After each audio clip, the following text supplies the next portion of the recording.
Desde que era chiquita, mi mamá me dijo que las dos emociones más grandes del mundo eran el amor y el miedo. Y sí, les presento a mi mamá, tenía toda la razón.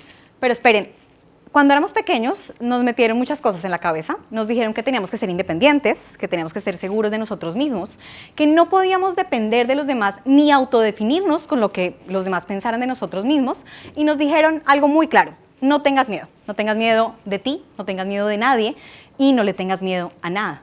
Pero un segundo, es que no tener miedo es como si te digo, no comas, no te enamores, no duermas. Tener miedo es totalmente humano.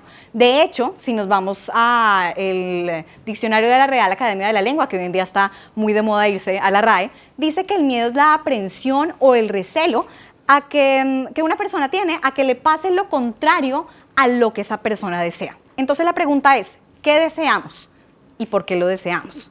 Y si queremos explicar un poquito acerca del origen de qué es lo que nos alegra, qué es lo que nos motiva, qué es a lo que tememos, y especialmente qué es lo que nos limita socialmente a actuar todos los días de una manera u otra porque nos han dicho que está mal, que se sale o que altera el status quo, o que simplemente es inmoral. Para explicar todo esto y para explicar de dónde viene el miedo a hacer las cosas, el miedo a actuar, tenemos que explicar un poco acerca del cerebro. Entonces, el cerebro está dividido en 3 capas. En este momento le vamos a llamar los 3 cerebros.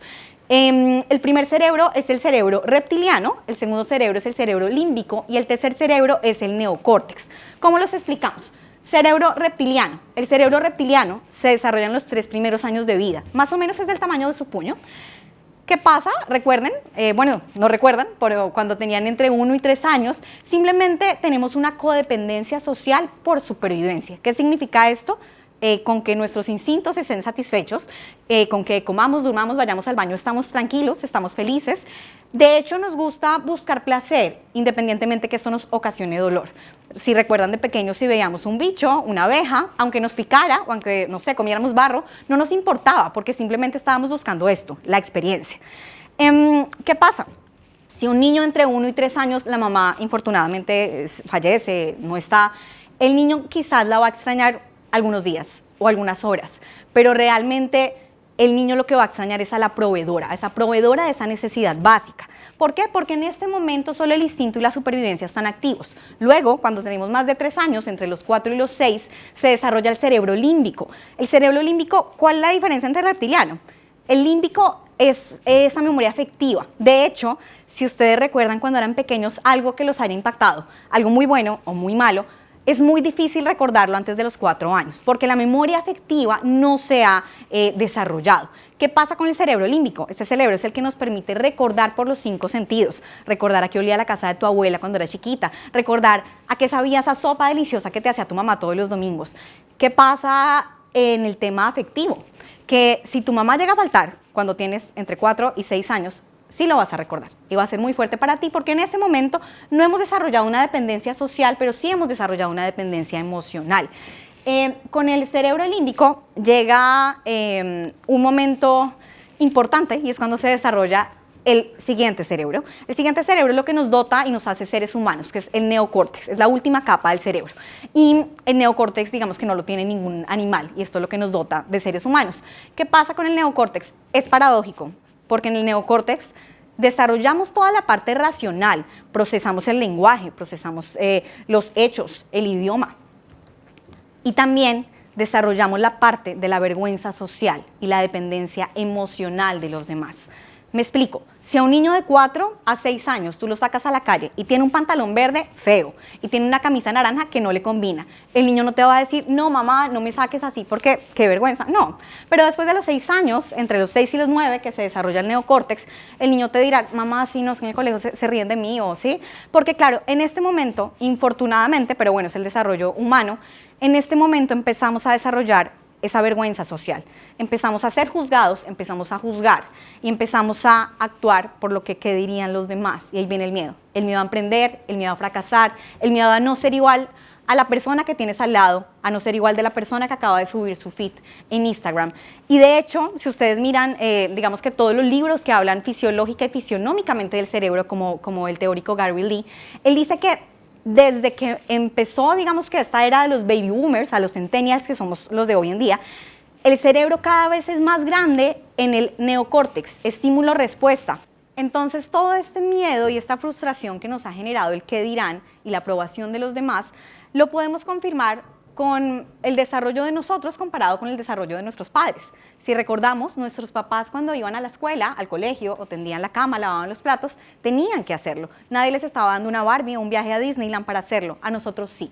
De hecho, hay un teórico que habla de todo este tema de cómo el cerebro ha cambiado con los años. Y es que cada vez el neocórtex es más grande, cada vez necesitamos más aprobación. Esto lo podemos comprobar con la permanencia promedio en un trabajo. Por ejemplo, los baby boomers, que son quizás nuestros papás que nacieron entre el 40 y el 60, duraban en un trabajo entre los 20 y 30 años. Luego llegó la generación X, que aproximadamente en un trabajo, después del 60, duraban 10 años de permanencia. Nosotros los millennials duramos máximo 5 años y normalmente 3 años en un trabajo. Y ojo, los centennials, los que están terminando de nacer hoy en día, duran máximo 8 meses en un trabajo.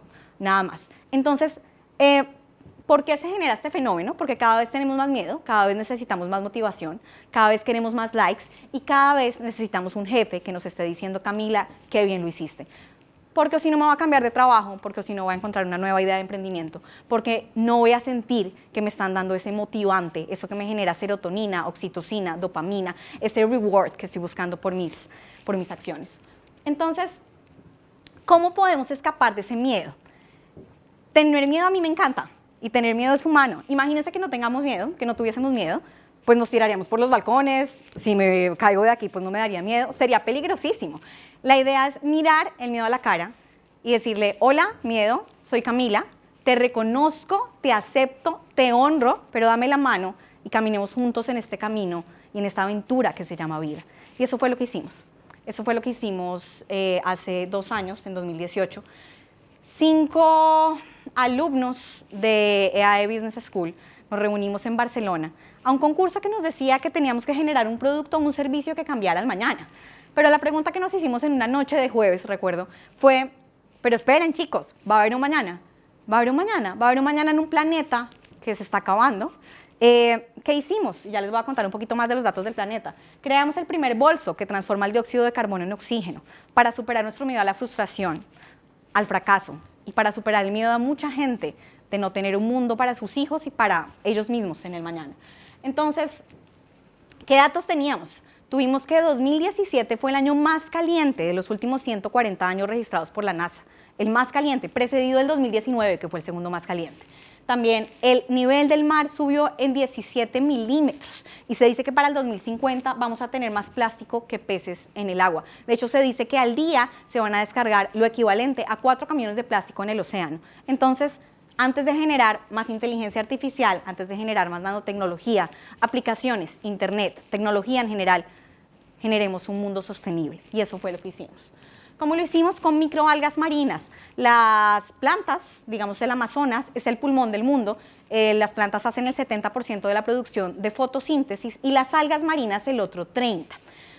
Hay un género de estas algas que se llaman las microalgas marinas que vienen de cultivo, normalmente de cultivos hidropónicos o de cultivos, sí, de agricultura, que tienen más clorofila. ¿Qué significa esto? Transforman mucho más dióxido de carbono en oxígeno en mayor volumen y en un tiempo mucho más rápido. ¿Qué hicimos? Generamos un bolso totalmente sostenible, un bolso que en lugar de tener cuero tenía cuero de vino, que es una tela que se hace con una fibra natural, y utilizaba algodón orgánico, que utiliza 72% menos de agua que el algodón normal. Además utilizaba polietileno, el PET, en lugar del PVC, pues que contamina 100.000 veces menos.